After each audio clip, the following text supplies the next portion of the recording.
हे राजा दशरथ, अगर इस धर्म से किए हुए प्रतिज्ञा को आप वह दोनों वर मुझे नहीं देंगे तो मैं बहुत अपमानित होकर यह प्राण आज ही त्याग दूंगी।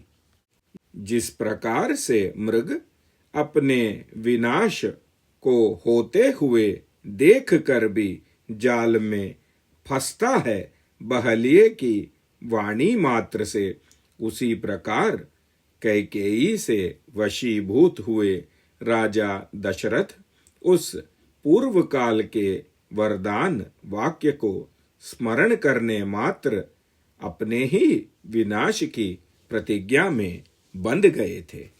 तदनंतर कैकेयी ने काम मोहित होकर वर देने के उद्यत हुए राजा दशरथ से यह वचन कहे, हे देव पृथ्वीपति, उन दिनों आपने जो 2 वर देने की प्रतिज्ञा की थी उन्हें अब आप मुझे दे दीजिए।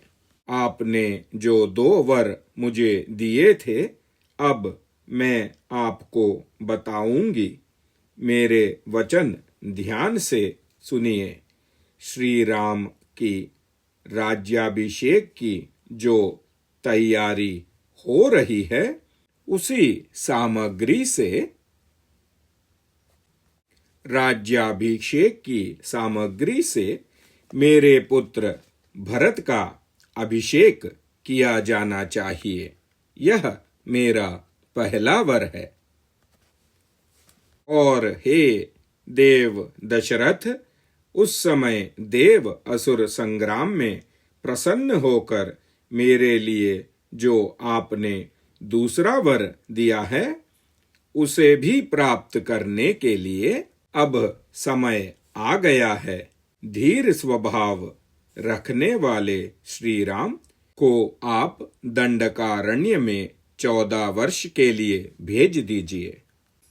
श्री राम जो धीर स्वभाव रखते हैं वह तपस्वी के वेश में वल्कल एवं मृग चर्म धारण करके दंडकारण्य में 14 वर्ष तक रहेंगे और मेरा पुत्र भरत आज निष्कंटक युवराज पद से प्राप्त हो जाएगा।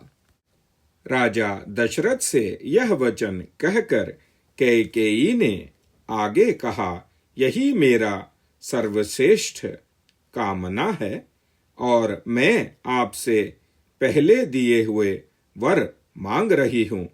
आप ऐसी व्यवस्था करें जिससे मैं आज ही श्री राम को वन की ओर जाते हुए देखूं।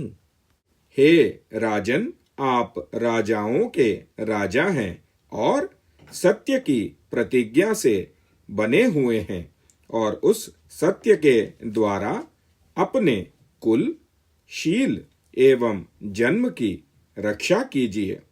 तपस्वी पुरुष इस प्रकार से कहते हैं, सत्य बोलना सबसे श्रेष्ठ धर्म है। उसके परलोक में निवास होने के मनुष्यों के लिए वह परम कल्याणकारी होता है। यह वचन रानी कैकेयी ने राजा दशरथ से कहे। हरिः ओम श्री गुरुभ्यो नमः। हरिः ओम इत्यार्षे श्रीमद् रामायणे वाल्मीकीये आदिकाव्ये अयोध्याकाण्डे 11 सर्गः सम्पूर्णम्।